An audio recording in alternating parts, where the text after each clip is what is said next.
to the list I'm looking at. So welcome to the committee. And Ms. Hardison? Yes, Ms. Hardison. And so all of the members are welcome to stay for the committee meeting. So whether you're a member of the committee or not, you're welcome to stay. But those are the three new members of the committee. And so the first item on the agenda, oh, I'm sorry. She only told me this twice. I'm going to defer to Ms. Young to read the ethics statements for the new members. Just briefly, all the new members did complete their ethics evaluations with the State Ethics Commission. All four of our members being sworn in today, the Ethics Commission found no actual conflict of interest or the likelihood of a conflict of interest. Just keep it short and sweet today. Thank you. And so now that takes us. Is a conflict of interest for the meeting? That's what I was about to do. Okay, good. Thank you. Trying to remind me. So the first item is the conflict of interest reminder at the beginning of the meeting, which is that North Carolina General Statute 138A-15 requires the chair to remind all members of their duty to avoid conflicts of interest, and also inquire as to whether any member knows of a conflict of interest with respect to any matters coming before the committee this afternoon. Seeing none, the next item on the agenda is approval of the minutes for the July 2025 meeting of the committee. Were there any changes to the minutes? I've seen no comments. Is there a motion to approve the minutes as submitted? I'll make a motion. Thank you. Do we have a second? Commissioner Tweedy seconds. So we have a motion and a second. All in favor, please say aye. Aye. Thank you. And the next item, all of the items on the agenda today are information items. And the first of those will be a presentation on the North Carolina Flood Resiliency Blueprint. And this is Stuart Brown, from the Division of Mitigation Services.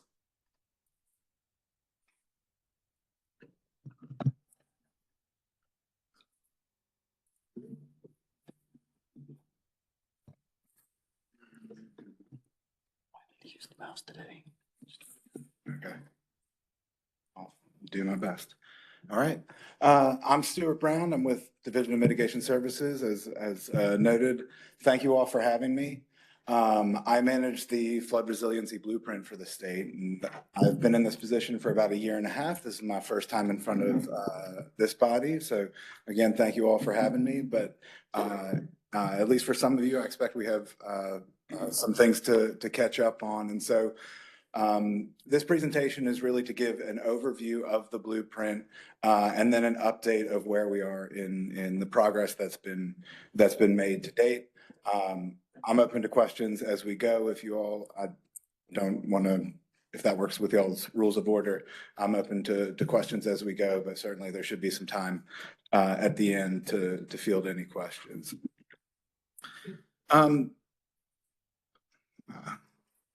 So just for a bit of context, many of y'all may have seen figures like this before.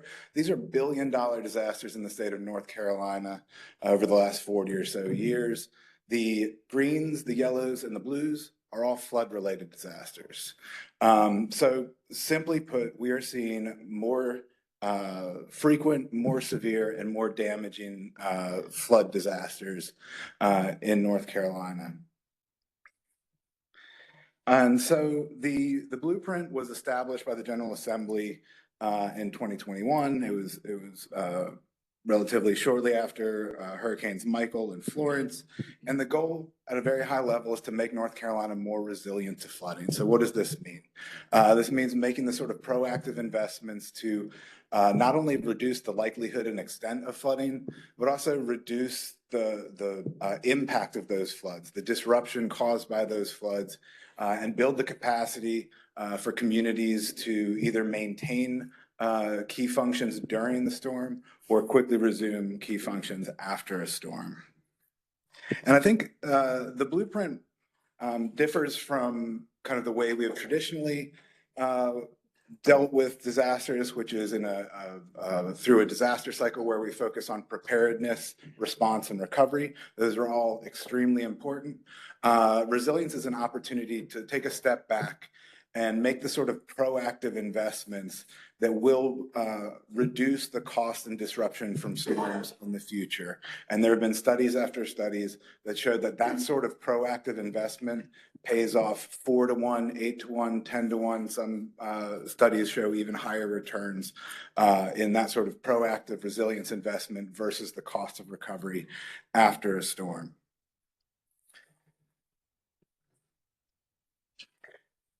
And so the General Assembly gave us guidelines in how we developed the blueprint. The goals, of course, we're looking to increase community resilience to flooding. The blueprint should serve as the backbone for state flood planning. And by this, we mean that the process and the data and the tools that we develop for this blueprint should be applicable statewide. They should be applicable at multiple spatial scales, from a community doing their own sort of resilience planning to a county, to a basin, and ultimately statewide.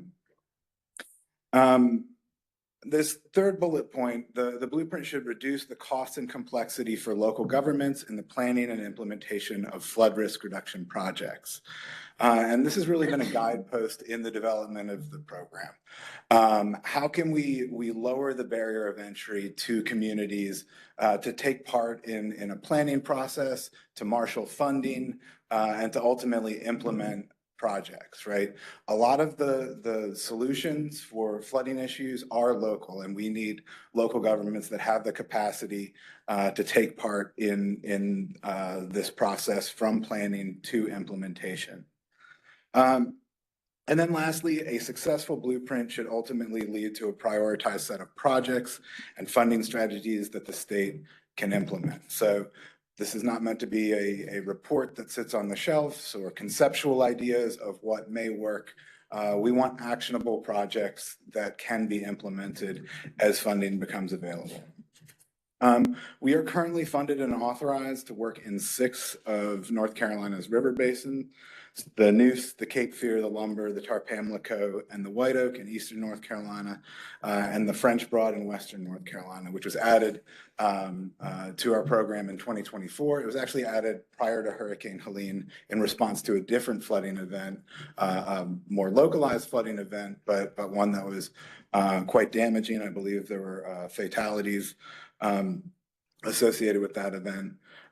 So as a program, we are focused on these 6 basins currently, while still building the framework such that it can be applicable statewide should funding be available. Stuart, can I ask you a Yes, ma'am. question? So would part of the strategy then also include a measure to look at the effectiveness of what has been implemented? So you learn what's worked, what could be improved upon? Because I'm thinking of Chantal, I'm thinking of Eastgate and Chapel Hill, huge investment, and it didn't work. Yeah, so certainly lessons learned from previously implemented projects. This came up in a meeting recently. I'll talk a bit about the blueprint tool, but some of the testing that we want to do on how we evaluate projects is to plug in some of those previously implemented projects, see how they come out in in that kind of ranking and analysis. But I think maybe more to the point is some of the modeling that we're investing in is specifically to fill in the sort of gaps that were missed in the flooding we saw in Chantal. And so I've heard from council members from Chapel Hill. I've heard from officials in Chatham County about how can we use this data, this forthcoming modeling that we're doing to better inform our, if nothing else, better inform our citizens, Yeah. right? And so I'll talk a bit about the different types of modeling that we have in a second. Thank you. So again, we're still at this big picture. Our goal is to make North Carolina more resilient to flooding. How do we do that? Fairly simple. We need to implement more flood resilience actions, and we need to implement the ones we do need to be more effective. And we say actions, and I'll use actions throughout this presentation, because actions are not just projects, it's not just turning dirt, it also includes policies that can help reduce our exposure to flooding and reduce the damages associated with flooding in the future. And so there are actually a bunch of different paths you can take to get to this place, to get from where we are implementing projects, we're implementing effective projects, but how do we get from here to where we can implement more and more effective projects? In the legislation that established the blueprint, it says, go look at what Virginia did, go look at what Louisiana did. And so we have, through this blueprint process, developed really our own process, one that works for North Carolina. Some of y'all may know this. Prior to joining DEQ, I actually ran the Louisiana Coastal Master Plan for the previous 7 years. It's the thing that's referenced in the legislation as something we should look to. We're not doing the same thing as Louisiana because we don't have the same problems that Louisiana does, and we don't have the same solutions. And I mentioned a lot of our solutions are local, and so we've built this program to help support from the local government, help support communities and towns and counties to make more informed decisions about flood resilience rather than Louisiana, which is much more of a top-down approach. Because in Louisiana, you have to make a decision about this $3 billion levy or this $6 billion levy. So ultimately, the blueprint is the process, the data, the tools, and the capacity to answer the question, how can local governments, the state, and their partners best invest to mitigate future flood risk and reduce the cost and disruption from future flood events? So in the development of the blueprint, we took a phased approach. The first phase, touched on it a bit, but it's really research and evaluation. So one, looking to other states, what have other states done to try to answer these questions, but also looking within the state. We have a lot of really great resources within state government. We have a lot of really great resources at the local level, and making sure that we are not reinventing the wheel. We might need to grab this data set from Health and Human Services. We may need to grab this data set from DOT, but we can bring them all together to help support decision-making related to resilience. As I suspect you can imagine, resilience is an enormous umbrella to minimize the disruption of flood events. It's not just emergency management, it's not just DOT, it's not just DEQ or AG. It requires the work of almost all state agencies. We've had really great conversations with Department of Adult Corrections. They have interest in their exposure and how they can minimize the disruption from storms as well. This sort of outreach and engagement, both public outreach and across the state agencies, a gap analysis. Again, we have a huge amount of data here, but we also may be missing some pieces. And then ultimately lead to the sort of recommendations and decisions about what this program will look like. How can it best serve North Carolina? And so this led to the draft blueprint, which is a document describing this framework that I'll be talking about. That was completed in March of 2024.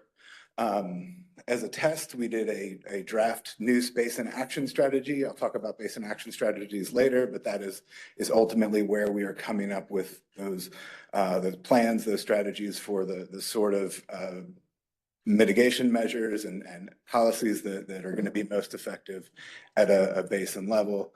There's also 31 technical documents supporting that effort and summarizing the different investigations that we did to ultimately come up with this process. So outreach and engagement, we put together one, public outreach. Two, we put together a principal advisory group that still meets every few months. There's some members in the room here today.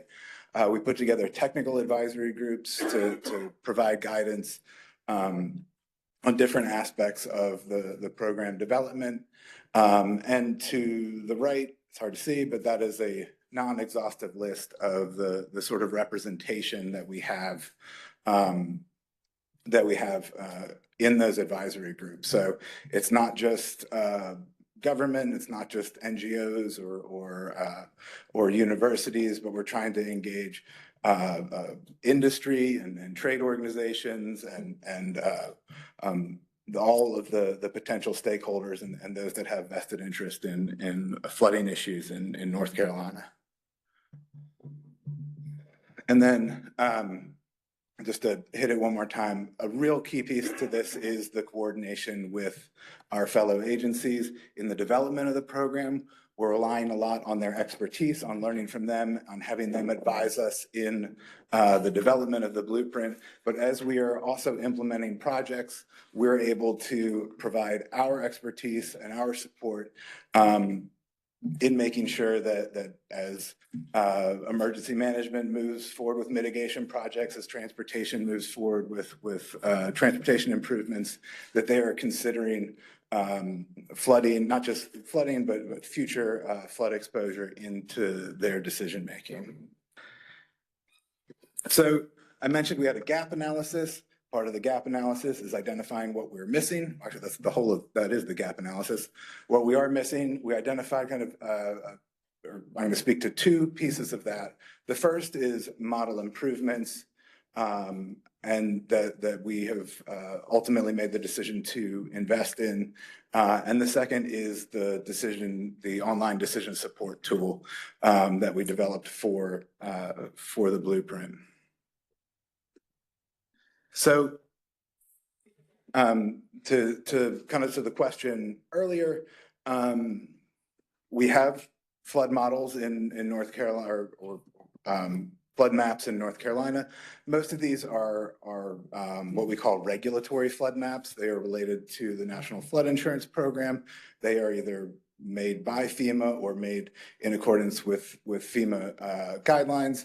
And there are reasons that they are made the exact way that they are made, but there are known shortcomings of these models. They focus on really the expansion of rivers during storms, how more water level rises, river gets wider, encroaches upon infrastructure and things that we value. But that's not the only way that flooding occurs. And also it's kind of limited in the scope of what you include in that model. And so there's a quote up here, North Carolina, or summarizing a NC State study. It found about 68% of flood damage reports were outside of FEMA's high risk flood areas. There was another study that came out a couple weeks ago from some UNC researchers. They looked at specific events in Eastern North Carolina, and it looked like it was around 45% was outside of the FEMA-defined flood zones.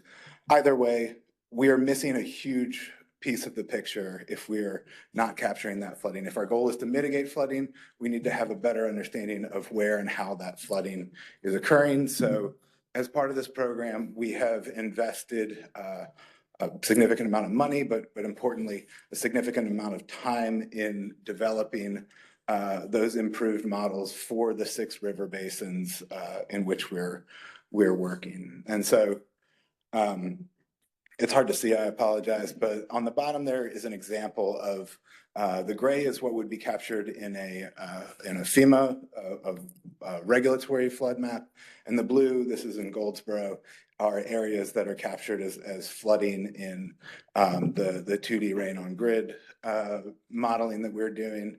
And these are models, they are imprecise, but this is going to give us a much better understanding of what sort of flood exposure we have. Not only is it going to help us understand our current flood exposure, but we can use these models to model future flooding. With projected changes in precipitation patterns, we are going to apply those. We're going to run scenarios with sea level rise. This affects both storm surge-based flooding, but also as a boundary condition. So water needs a slope to go somewhere, and if sea level is a little bit higher, it moves more slowly. It can cause more flooding in those kind of transition coastal zones. And then not just atmospheric changes, we're also looking at changes in development, projecting increased impervious surfaces, or actually just changes in land use, most of which includes changes in the amount of infiltration. So we're running multiple scenarios to understand what not just what our current flood exposure looks like, but what our future flood exposure looks like. There's too much detail on this slide, but this is another really good example of us being able to pull on a bunch of different data sets and take advantage of investments that have been made at the federal level and at the state level for years, right? For our precipitation, future precipitation data, we're working on data that was developed for NCDOT with the State Climate Office. For our subsidence data, so in coastal areas, not only is sea level creeping up, but the land in some areas is creeping down. We're able to use it's the NC Corps data set, which is maintained by emergency management and has been for years. So a great opportunity to take advantage of these investments that the state has made over decades.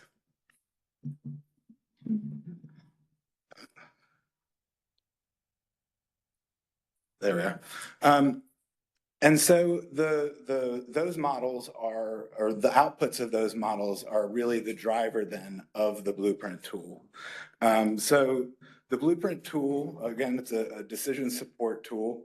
And primarily its goal is to be a resource for communities, local governments, and other partners for the planning and implementation of resilience actions.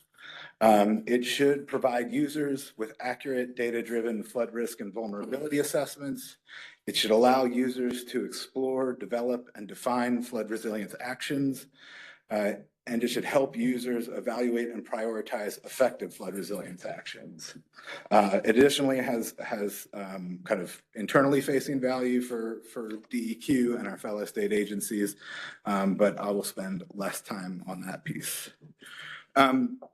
So first step is helping us understand our vulnerability. I mentioned all those flood models. It's not enough to know where flooding is occurring. We want to understand what it's going to impact. And so we're able to use that flood data that's being developed to look at how it impacts structures. This is a pretty standard way to understand flood risk. It's extremely complicated, but in general, it's pretty simple because structures are structures, they don't really move. And if we can define where and how severe flooding will be, we can estimate the damages associated with that. In the Blueprint tool, we also developed analyses to take that a step further, because it's not just about your home being flooded and the cost of repairing that. It's about the disruption that's caused from that. There's costs of lost wages and rents and people unable to get to their jobs, or people whose children can't go to school and they have to provide care. There's a lot of ways in which disasters can disrupt the systems within a community. So as part of this, we've developed this impacts analysis. We have kind of 4 categories under each of those. There are different metrics: people, environment, infrastructure, and economic sustainability. Infrastructure, for example, we're looking at the exposure of roads, the exposure of critical infrastructure, how flooding on roads affects drive time to hospitals and similar facilities is a key part. And so this is, again, to help communities more fully understand their vulnerability from flooding. It's not just some big number of you have an expected future damage of X $100 million. It's also helping kind of tell the story about how and what specifically will be impacted by flooding. So the next step, we understand our vulnerability. The next step is to allow users to explore, develop, and define flood resiliency actions. And we're using, again, the word action, but within the tool, a resilience action is a project or policy where we, through the tool and with kind of prompts from the user, can get enough information to estimate a cost, an impact. We would call that a benefit, but sometimes they're negative. So an impact, the complexity, and ultimately assign a score to a project or to an action.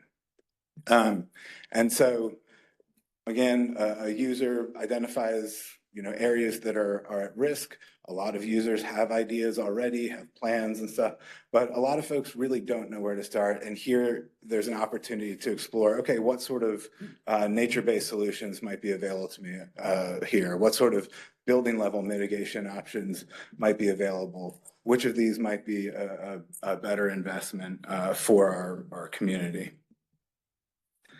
And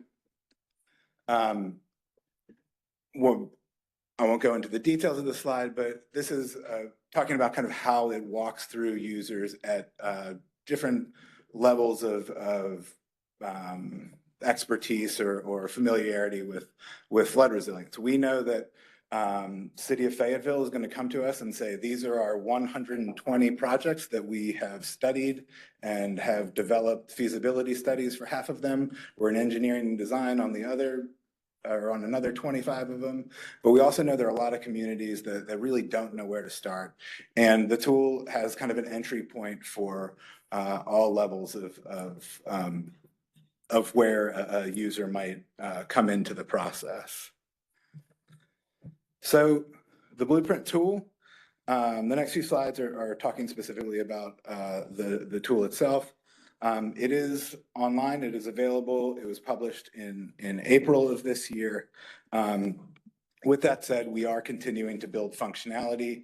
One of the key milestones will be when we finish the improved modeling and are able to populate the tool with that modeling. It is currently doing all the same sort of calculations we want it to do with the new modeling, but it's doing it with the FEMA regulatory modeling that I mentioned earlier. So the tool has been underway for quite some time. We had an initial release and have had a series of trainings with partners and getting them up to the speed. I do want to emphasize that this is, while we're trying to lower the barrier of entry for folks to engage with this tool, a lot of the pieces are necessarily complex. These are I think one of our software developers said, we can't intuit our way through kind of basic understandings of how flooding works and how these mitigation projects work. So there is some complexity, and it does require some training. And as part of the process, we've identified our staff, we've identified contracted partners. We've also identified COGs who we're going to be working with to help support communities that may not have the familiarity to work through the tool on their own. This slide is a little bit outdated. This was just pointing out when different methodologies or methods were being added to the tool. I think all but one that I can see have since been added to the tool. And this one is looking at the modeling. And so the noose models, these actually should all kind of be moved like a month in the bad direction, but further out.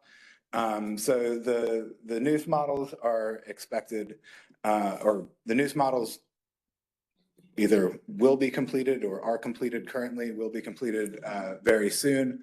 But the time to kind of integrate those into the tool, we expect to be around 6 weeks. So this all said, we expect by mid-fall, we expect all of the eastern basins to be operational with the improved models. Includes, of course, like the Cape Fear and the Noose and a lot of the areas around here. Helene is operating on a different timeline. for obvious reasons about the sort of engagement we're able to do in Western North Carolina or have been after Helene, but also because of the need for post-storm data collection. And so last winter, there was new LiDAR data collection. So that's the topography. As we likely know, a lot of the river valleys look very different than they did before Helene. And so LiDAR was flown. That takes a while to process. I think a huge chunk of it actually has completed processing through the collaboratory. There's another chunk that is still in process. And so that is a data set that we need before we can begin the model improvements in the French Broad. So I'm just going to talk kind of about general functionality within the tool. A lot of the tool is public facing. Anyone can go on and explore, learn about their community, their flood exposure. And then some of it is credentialed. It's designed for those local governments. You don't want me submitting a plan on behalf of New Bern. You don't want somebody else, maybe even less aware of the needs of New Bern or flooding, to submit a plan either. So some of it is credentialed. But a lot of it is publicly available. And so you'll see they're kind of color coding. The red is designating things that are not necessarily available if you were to go to the website right now. With that said, if you're interested, we're happy to find you credentials and put you in as a test user or find a way to get you engaged. So we have a community profile, again, a place for you to understand your exposure to flooding. One of the things that we did, I mentioned all those data sets that are currently housed in a bunch of different areas that are relevant to resilience planning. We pulled them all into a single place so you can quickly kind of switch between understanding how flooding is going to impact critical infrastructure versus how it's going to affect land use versus how it's going to affect different categories of vulnerable populations or different demographic categories. So we pulled that all into a single place. And then the impact assessment, I mentioned earlier, that kind of more detailed understanding of how flooding will affect communities. That's in there for the Neuse Basin. It will be added for the other 4 eastern basins later this fall. So then there's the flood risk management. Again, another opportunity to look at a different sets of flood data. Eventually, this will include that improved modeling and improved and future conditions modeling. Right now, we have ways to look at the exposure of structures, buildings, the exposure of roads, the exposure of critical infrastructure. We've also ingested high tide flooding for some of the coastal communities where it's not necessarily the episodic flood events that are the concern. It's the sort of chronic weekly or even daily or monthly or weekly or daily flooding that is driven more by tides than by storms or by storms or frontal passages. And this is in the flood risk management section is where we have the action development and plan development. And so this is credentialed again because we want those communities being the ones developing the plans for their communities. We also have a data repository, so all of the technical documents explaining what went into developing this tool, all of the tool-specific data sets are available for anyone who is interested. So all of that was phase 2. So the next phase is deploying both the tool and the process that we have developed to develop river basin action strategies for each of these 6 each of these 6 priority basins. So that is underway at different stages in Eastern North Carolina. The Tarpam, the Lumber, the Cape Fear, and White Oak are underway and have been since the start of the year, doing the sort of phases that are necessary to lay the groundwork for when we're actually this fall beginning to work directly with communities on identifying those or supporting them through the process of understanding their vulnerability and developing local action plans. I will say that one of those pieces of groundwork that we've been doing has been mining every possible hazard mitigation plan, hurricane recovery plan, local plan, to identify actions that have already been put down in writing, have been through a vetting process. There are a number of reasons for this, but one of them is we don't want to show up to a community and say, like, all right, what do you guys need? And they're like, well, we told the folks from EM when they came by, we told the hurricane recovery people, we told the other folks from DEQ who came by. So we are making sure that we are populating all of those previously identified actions into the tool ahead of time. It's really remarkable numbers. I think the Cape Fear, we found over 1,000 different resilience actions for within that basin. So that is all kind of primed to begin working directly with communities over the next few months on the development of local action plans. Those local action plans, I think I already spoke through this one. I'll come back to that. But those local action plans then become the actions that come out of those become part of the basis for the River Basin Action Strategy. So looking at the projects that have been prioritized at a local level, further evaluating those. We've also set up advisory groups to help think about larger scale projects. When we're asking a bunch of communities to come up with projects, communities will be scaling projects to their community.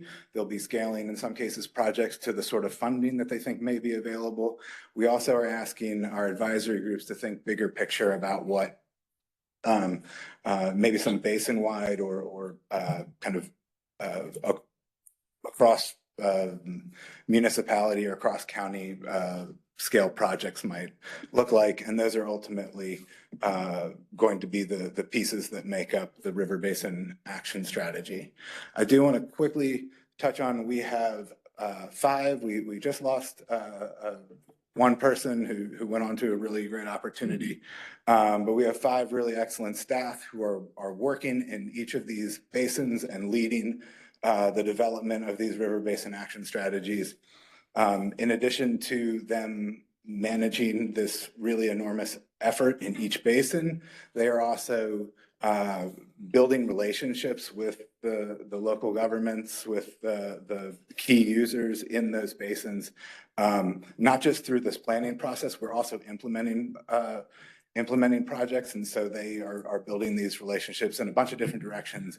And I think that's going to be really key to the success of these programs, that when people have questions, when something happens in their community, they know who to contact. They have a relationship with those people. And so they are doing an excellent job in their respective basins.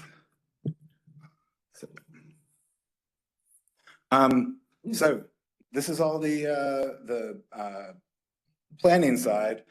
When the General Assembly established the blueprint and funded this program development, they also provided funds for implementation.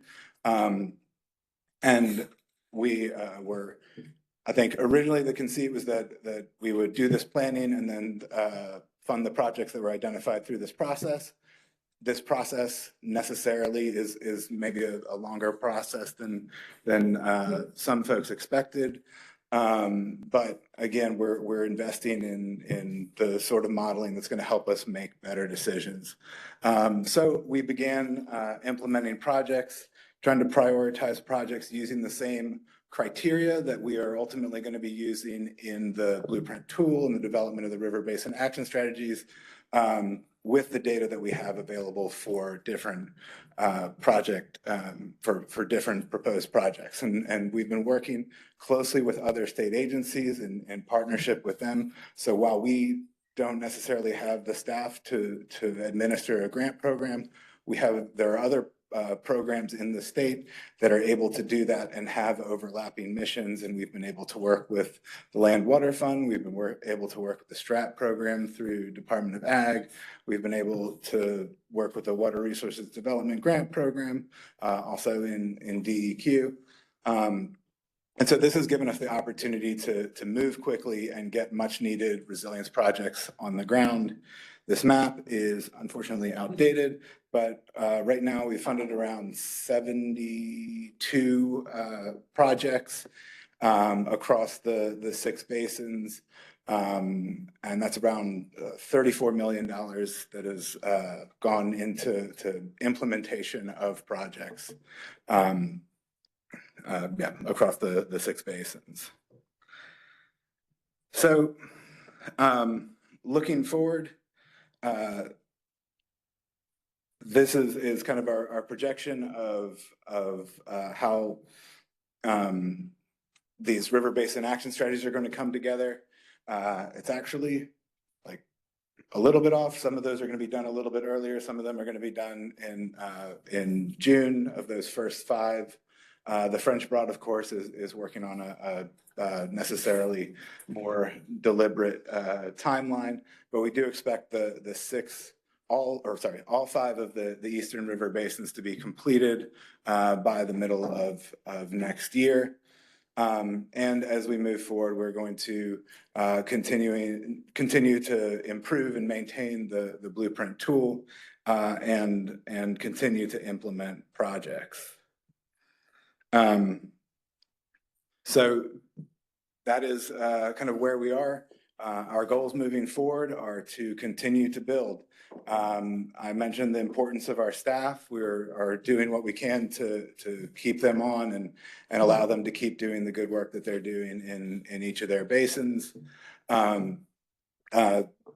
Having them available to support local governments, not just through this planning process, but through the process of marshaling funds and administering grants, and all the really complicated work that is necessary to actually get these projects on the ground. A key piece of this program, like any program, is adaptive management.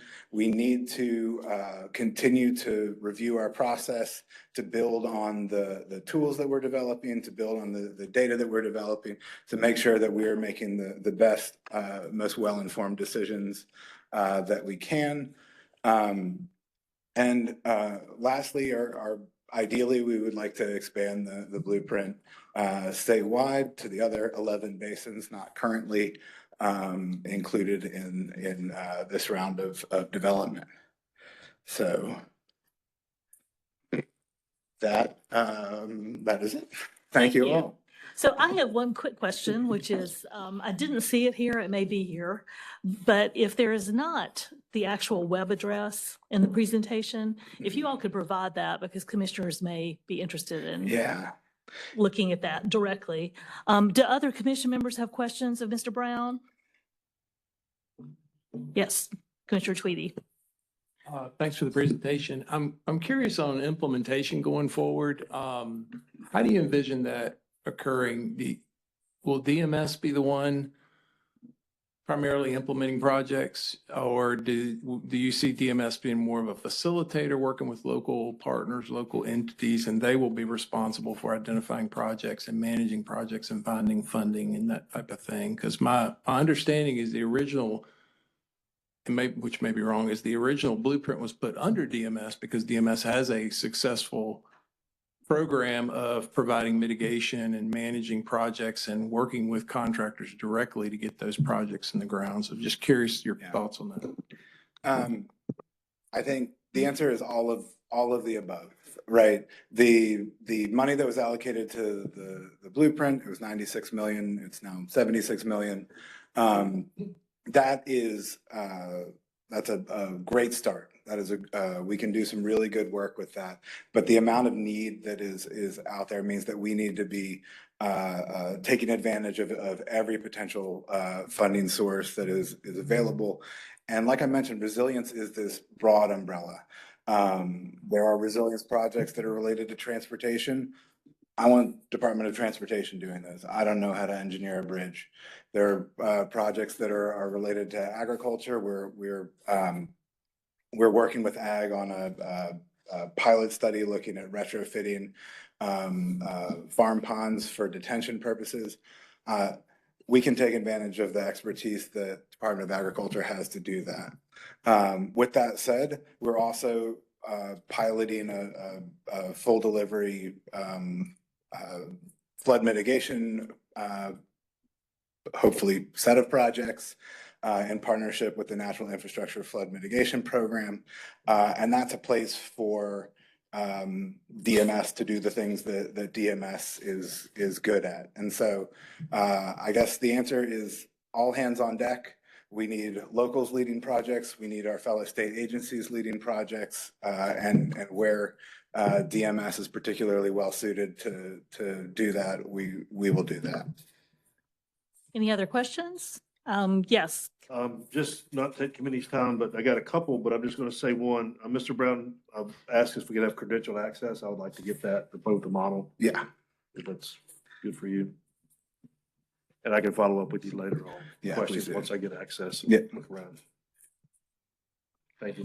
And the web address is on slide 17. Yeah. In the presentation, as it turns out. No other questions? Thank you very much, Mr. Brown. Thank you all. The next information presentation is going to be just a very brief update on interbasin transfers. And while Ms. Holcomb is getting set up, I'll just say for new members in particular who may not be familiar with interbasin transfers, this commission has to issue a certificate to a system that is proposing to transfer 2 million gallons per day or more of water from one river basin to another. And what's always happening basically is the entity seeking that certificate is usually a water system. They are proposing to take water from a water source in a different river basin from the location of the water system itself. Pump that water into their system, and then that water will go into their sewer system and be released, but not back to the original basin. So you've got a net transfer of water from one river basin to another. So again, if it's 2 million gallons per day or more, this commission has to issue a certificate for that transfer. These have typically been very controversial because people can feel very strongly about ownership of their water. So Ms. Holcomb, if you can give us an update on those that are pending. I will try to keep this brief. Hi, my name is Maya Holcomb. I am the IBT coordinator with the Division of Water Resources, and I'll give a really brief update this afternoon. There are currently 3 IBT requests in the works: the town of Morrisville, the most recent request, Charlotte Water, and the town of Fuquay-Varina. I will also touch on a summary of the recently signed bill H694. First up, the town of Morrisville. They proposed to move water from the Catawba Basin to the Rocky and the South Yadkin Basins. They receive their water supply from Lake Norman in the Catawba Basin, and they hold a pre-existing allowance of 8 MGD based on their average day maxed month. And deduced from a 30-year demand estimate, the town now requests to transfer tentative 12.6 MGD. Just to note that this number will most likely change once we receive the draft EIS. Where are they in the process? The town of Morrisville is beginning the process of developing their EIS. Morrisville has published their draft scoping document for their EIS, and this was sent to the state clearinghouse last month. Any questions on Morrisville? Okay. We will move on to Charlotte Water. Charlotte Water's IBT request involves a modification of their existing 33 MGD transfer certificate from 2002, which allows the transfer of water from the Catawba Basin to the Rocky Basin. Charlotte Water has requested to modify their existing certificate for up to an additional 30 MGD based on their forecasted demands. Until the EIS process concludes and the EMC decides the adequacy of this transfer, the transfer amount is subject to change. And I just want to note that this is a preliminary number that may be updated during the IBT process. Where are they in the IBT process? So just a reminder that even though this is a modification request, they require an EIS due to the South Carolina versus North Carolina settlement agreement. Charlotte Water's EIS is currently paused at the moment while the Catawba Water Management Group's modeling and integrated water resources plan is completed. And similar goes for the stakeholder engagement group meetings. They're currently paused, but they're expected to initiate again when the integrated water resources plan is nearer to completion. Any questions on Charlotte Water? Okay, this is some information. I'll just say, for those who are new to this issue, Charlotte Water, as Ms. Holcomb indicated, is an interstate river basin situation. And the last time an IBT request was made by Charlotte Water, it went to the United States Supreme Court. It was a very long process. So we'll see how this one goes. Can I ask just a general question? Certainly.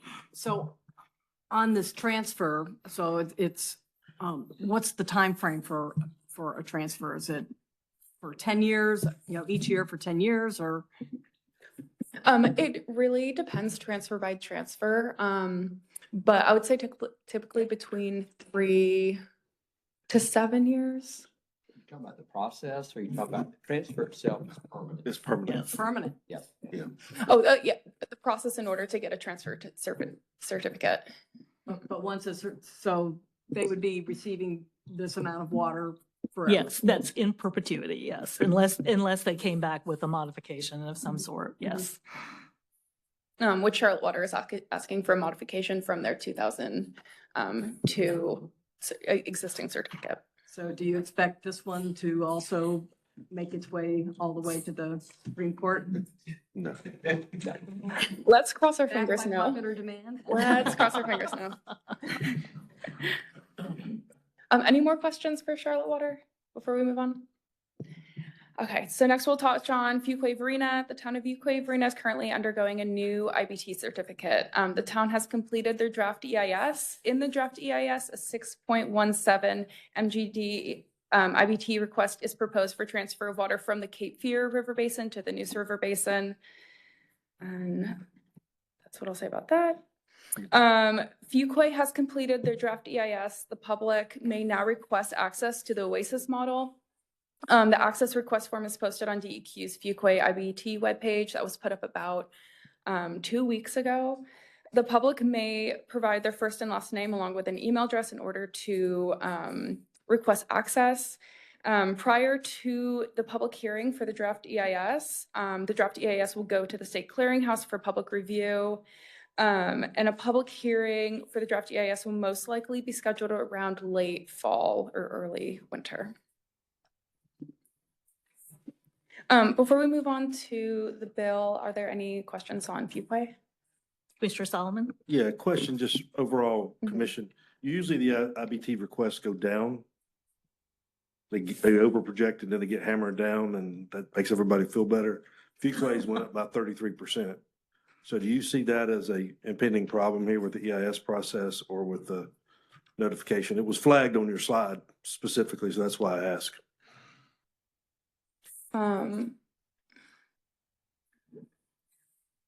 I don't understand the question. I'm sorry. Usually you would start with 8 and end up down at 4 Oh, gotcha. because they get in there and fine tune the numbers. Mhm, Here they started at 4, notice it at 4. mhm. From a process, now they grew it 33%. Does that seem like a problem? It seems out of the norm, but are there reasons for that or reasons why you flagged that way? We just wanted to note that there was a change between what was projected and Do you want to answer this question? Yes. Good afternoon. My name is Linwood Peel, and I'm the program manager for the Water Supply Planning Branch. And no, Chairman Solomon, no, that's not an issue. The real issue is when they go through these studies, we want to make sure that they are projecting what the need really is. So they under projected in this case. In this case, based on the information they have, they were under projected. Okay. And I think just to add to that, once you get into the environmental impact statement process, an important step is determining what the purpose and need of the project is. Oh, yeah. And that's where you want to be sure you've got the correct numbers moving forward. Any other questions for Fuquay? Okay. Lastly, we're going to touch on the IBT bill that was recently signed, H694. Last meeting, Linwood touched on this, but we just wanted to provide an additional summary. So looking at the map in the green area of the green portion of the map, the bill combines the Haw River, so 2-1, the Deep River 2-2, into the Cape Fear River Basin 2-3. And then for the yellow portion of the map, it combines the Continia Creek 10-2 into the Neuse River Basin 10-1. And based on the local water supply plan information, there will be between 6 to 10 systems in each basin that may be affected by the statutory change. All these water systems that may be affected, they transfer less than the statutory threshold for the certificate. So each of these systems are transferring less than the 2 MGD each. And specifically wanted to note that the systems with an existing IBT certificate in these 2 basins, for example, the Cary Apex IBT transfer, it will not be, these won't be affected or changed. And this is my contact information, so please feel free to reach out with any questions. Any other questions for today? I mean, we will provide some additional information, particularly for new members, perhaps as part of orientation on interbasin transfers, because they are an odd beast, and it's something you're probably going to want to know more about. I will also say, in reference to the Charlotte water situation, one of the things that did come out of all of that litigation with South Carolina the first time around were some advisory groups that include representatives from both North Carolina and South Carolina. I do feel like we have a better system in place for trying to resolve those interstate controversies before they reach the point of going to the United States Supreme Court. But we'll see how that holds up the second time around. Thank you, Ms. Holcomb. Thank you so much. Thank you. Mr. Rogers, do you have any remarks? Just welcome to the new members. Also, another just a contextual perspective on the IBTs. We've done, I think, 9 IBTs since the law was put in place in the mid 90s or early 90s. Having 3 in front of us at one time is very unique. So it's not a typical situation for us, but do welcome the new members. One other just real quick note, and following up on Mr. Brown's comments, we did have the opportunity, our state and local water program, to partner with mitigation services.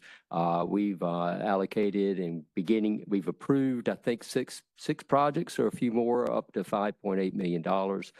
So just to let you know, government doesn't always move slowly. I think we started this process in April. We got grants. We're getting ready to award grants for some good projects for water management and stream bank resiliency. So thank you, Madam Chair. The only other thing I wanted to mention as a follow-up, actually, to the resiliency presentation is it'd be helpful to know what the status is of federal funding for resilience projects. I know some of that funding has been, some of the FEMA funding for mitigation and resiliency has been caught up and potentially frozen recently. So if you could provide us an update soon about the status of the funding for those types of projects. Otherwise, unless anyone has any other business or any other questions, we will adjourn the meeting. Thank you.